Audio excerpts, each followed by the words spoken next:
যোৱা ৰাতি কোহলি আৰু প্লেছিছৰ ধুমুহাৰ আগত টিকিব নোৱাৰিলে ছানৰাইজাৰ্ছ হায়দৰাবাদৰ বলাৰসকলে। বিৰাট কোহলিক কিয় কিং বুলি কোৱা হয় তাৰ প্ৰমাণ আকৌ এবাৰ দিলে বিৰাট কোহলিয়ে। বিৰাট কোহলিয়ে জানে তেওঁৰ ফেন্সসকলক কেনেদৰে মজা দিব লাগিব আৰু সেই মজাটো যোৱা ৰাতি বিৰাট কোহলিয়ে অতি সুন্দৰভাৱে দিছে তেওঁৰ ফেন্সসকলক। বিৰাট কোহলিক এনেই চেছ মাষ্টাৰ বুলি কোৱা নহয়। আপোনালোকে নিশ্চয় চাইছে যেতিয়াই পাকিস্তান বা বেলেগ এটা টীমৰ লগত ৱৰ্ল্ড কাপ কওক, T20 ৱৰ্ল্ড কাপ কওক বা ODI ৱৰ্ল্ড কাপ হওক, য'তেই নহওক বিৰাট কোহলিয়ে যেতিয়া চেছ কৰিবলৈ আহে তেওঁৰ আগত কোনো বলাৰে টিকিব নোৱাৰে।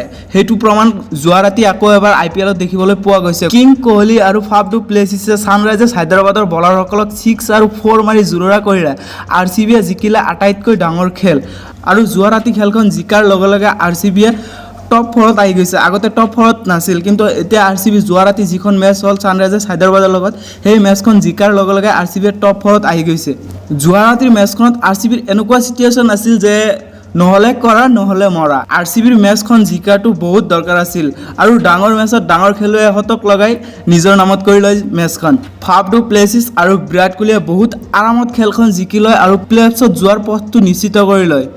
RCBৰ আৰু এটা মেচ আছে যিটো মেচ জিটিৰ লগত হ'ব আৰু সেই মেচটো যদি RCBয়ে জিকি লয় দেন RCB ছেমিফাইনেলত আৰামছে যাব পাৰিব। এতিয়া আমি যদি চাওঁ যোৱা ৰাতি মেচখনত কি হৈছিল, হ'ব লগাটো বহুত কিছু হৈছিল। দুটা শতক আহিছিল দুটা টীমৰ তৰফৰ পৰাই।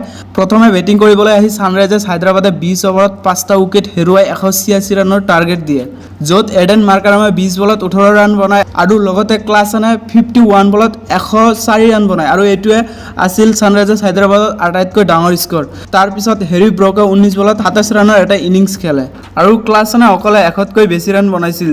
সিফালে ক্লাছনে শতক লগায় আৰু এইফালে বিৰাট কোহলিও তেওঁৰ IPL কেৰিয়াৰৰ 6 নম্বৰ শতক আজিৰ মেচখনত সম্পূৰ্ণ কৰে আৰু বিৰাট কোহলি এই শতকটো বহুত ডাঙৰ এটা মেচত আহে। আজিৰ মেচখনক ডাঙৰ এইকাৰণে কোৱা হৈছে কিয়নো যদি কিবা কাৰণতো RCB মেচখন হাৰি গ'লে হয় দেন বাকী টীমৰ দৰে RCBৰ টপ 5ৰ লিষ্টৰ পৰা বাতিল হ'লহেঁতেন। RCBৰ পৰা বেটিং কৰিবলৈ আহি বিৰাট কোহলিয়ে 100 ৰান বনায় আৰু লগতে ফাফ ডু প্লেছিছেও 47 বলত 71 ৰান বনায় আৰু এই দুজনৰ পাৰ্টনাৰশ্বিপে যোৱাকালি যিখন মেচ হৈছিল ছানৰাইজাৰ্ছ হায়দৰাবাদৰ লগত সেই মেচখন নিজৰ নামত কৰি লয়। এতিয়া যদি আমি 2023ৰ IPLৰ পইণ্ট টেবুলটো চাওঁ, যোৱা ৰাতি মেচখন জিকাৰ পিছত RCBয়ে মুম্বাই ইণ্ডিয়ানছক পিছত পেলাই 4 নম্বৰ পজিশ্যনত যায় আৰু 1 নম্বৰত GT আছে, 2 নম্বৰত CSK আছে আৰু 3 নম্বৰত লক্ষ্ণৌ ছুপাৰ জায়েণ্ট আছে আৰু প্ৰত্যেকটো দলৰে আৰু এটাকৈ মেচ বাকী আছে।